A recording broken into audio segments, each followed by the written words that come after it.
out at the orchard on the 21st of April. I've just got back from a conference that I had to go to in Vienna, which was amazing. Just having a look at the blossom. Here's the peach with the peach leaf curl, nasty fungal disease which you always get unless you spray. We didn't spray, we've got it. So there you go. The peach, nectarine blossom is just going over. The damson blossom came and went very suddenly. It was Julia texted me in Vienna to say that the damson blossom was absolutely full, and here we see it's going over. I mean, here's an example where the petals have fallen. So though damson blossom is a very beautiful sight, it may not last very long, but this is very good news. This is A number one. I was out here one year. In fact, I posted a video of it Easter time, and the plum blossom was out, and we had very hard hail, and I said, well, that's it for the plum crop this year, and it was. We had no plums. Whereas what's happened on this occasion is that we've had very nice, warm, settled weather, a little bit of rain, which is no problem, warm, settled, mainly sunny weather during the plum blossom time, which means we probably will get a fantastic crop of plums if we can keep the blasted plum moths off of them. This is I forget which is which. We've got some opal and some Victoria here, and we need to prune these. Actually, now would be a good time to prune them. We may even do it today. The time to prune plums is in mid to late spring. Definitely mid to late spring. Don't prune them in the winter. Hey, well, all of the plums are out. The Marjorie's seedling, the blue tit, the Victoria, the opal, and hey, this is really great. This is a great day. Oh my, I've just seen a few other things which are really worth looking at.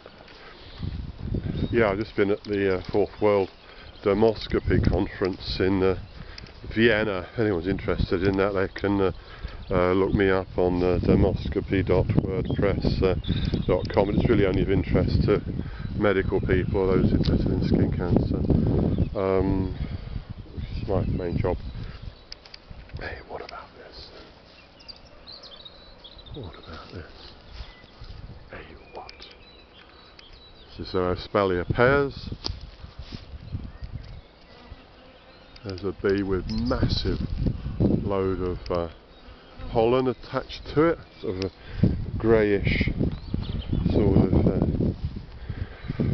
yellowy blossom. We don't keep bees anymore. It's too much effort. We have too many other things to do. But hey, this is wonderful. Bees are not the only pollinating insects. Honeybees are not the only bees. Yeah, not very much blossom on this Doenja commis this year, which, it's okay. I'm not going to break our hearts about that.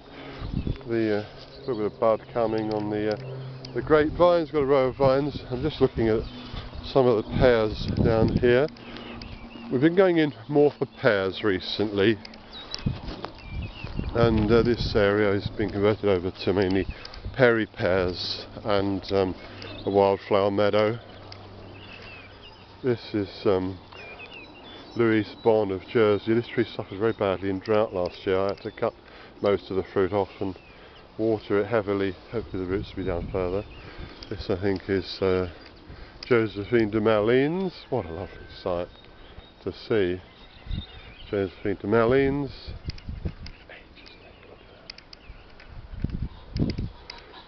Winter Nellis, which last year was completely wiped out by, and I mean totally wiped out, by the hated pear midge. I gave 2 sprays of insecticide to this before blossom, and I may give another shot immediately after blossom. I won't do any more for the rest of the year. The pear midge caused 100% loss of the crop last year. I put a video up about it, and it was disgusting. Anyway, yeah. So the blossom comes at different times. Here's the yeah, you can just see just the beginnings of the blossom on the quince. The first apple that blossoms is Irish peach. The first apple that blossoms for us, and I can see that the Irish peach blossom is almost fully out.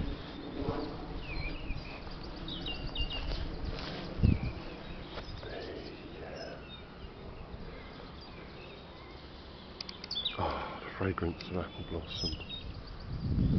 Larch trees behind I planted merely for their beauty, for no other reason. Although larch is a useful hardwood, and as it grows, make very good kindling for firewood. Yes, and here's our miller's seedlings. So we've got 2 miller's seedling.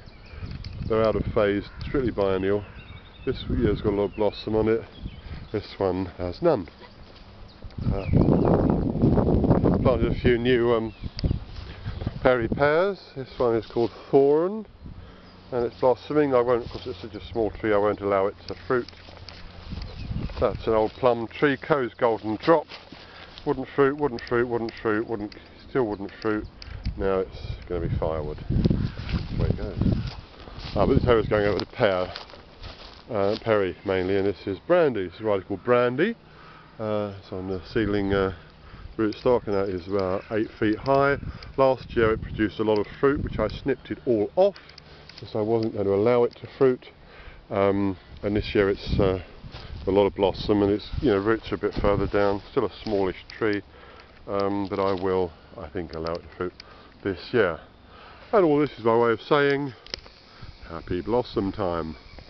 And if you enjoy fruit blossom, then having a number of different trees is good. The peach flowers first, then the plums, then the pears, and finally the apples. Enjoy each in its turn.